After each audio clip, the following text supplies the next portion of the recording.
उम्मीद करते हैं कि आप लोग बहुत अच्छे होंगे। तो चलिए आज हम लोग पढ़ने वाले हैं हिंदी भाषा का सामान्य परिचय एवं प्रमुख बोलियों के बारे में पढ़ने वाले हैं बोलियां। तो चलिए बिन देर किए स्टार्ट करते हैं।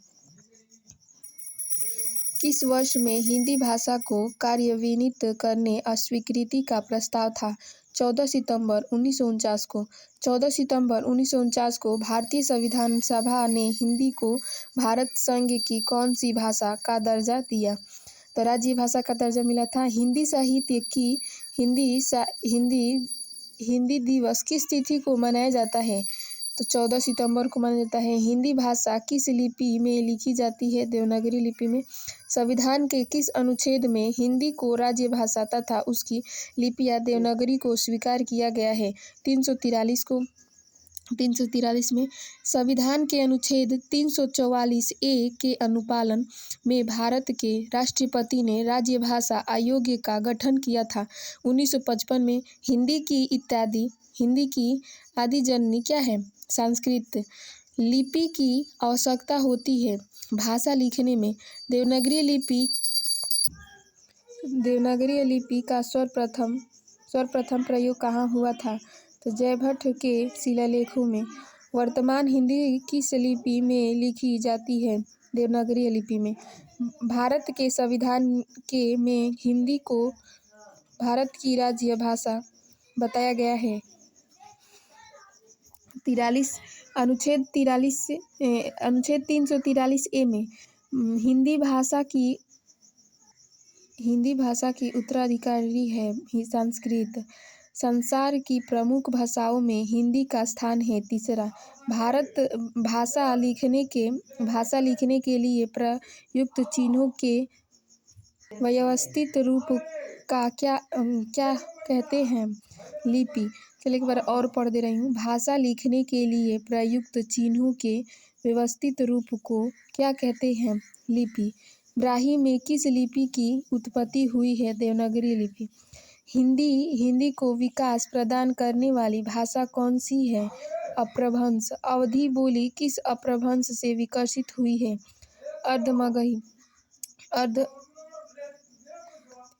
अर्धमगधी की। हिंदी की मूल्य उत्पत्ति किससे मानी गई है? सौर्यसेनी अपभ्रंश से। वाराणसी, गोरखपुर, आगरा के मध्य कौन सी भाषा बोली जाती है? भोजपुरी। ब्रज भाषा का केंद्रीय क्षेत्र है मथुरा। बोली का क्षेत्र जब थोड़ा विकसित हो जाता है और उससे साहित्य की रचना होने पर वह क्या बन जाती है? उपभाषा। बुंदेली का क्षेत्र है झांसी, जालौन, दतिया।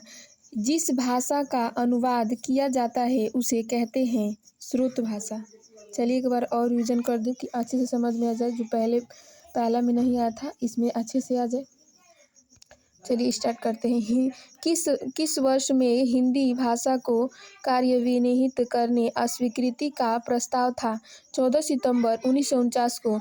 14 सितंबर 1949 को भारतीय संविधान सभा ने हिंदी को भारत संघ की कौन सी भाषा का दर्जा दिया?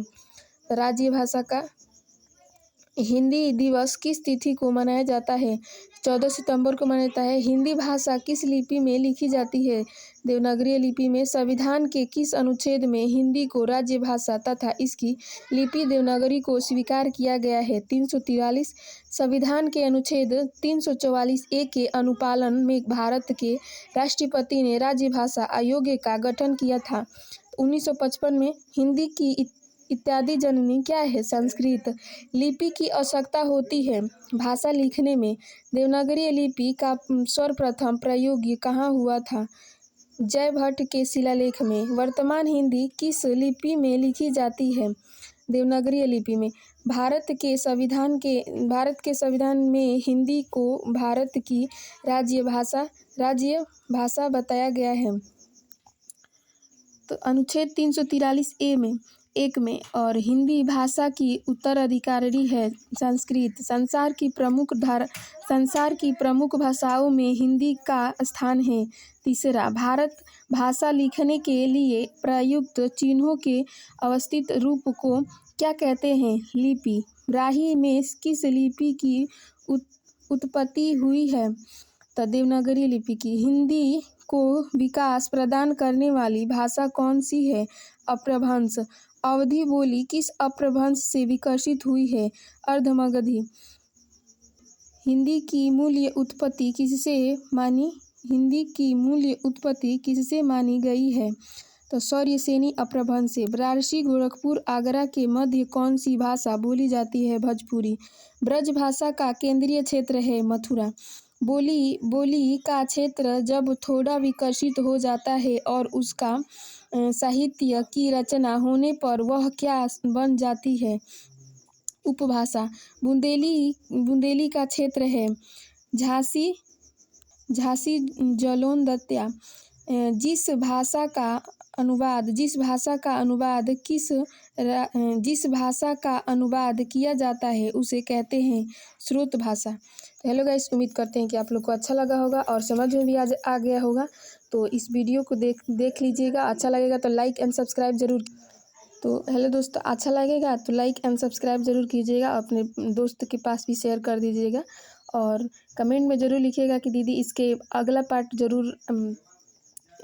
पार्ट पर वीडियो और बनाइए, और मैं बनाऊंगी और कोशिश करूंगी कि आपको बेस्ट से बेस्ट वीडियो बनाकर और आप लोग को थोड़ी मदद मिल जाए हमारे वीडियो से।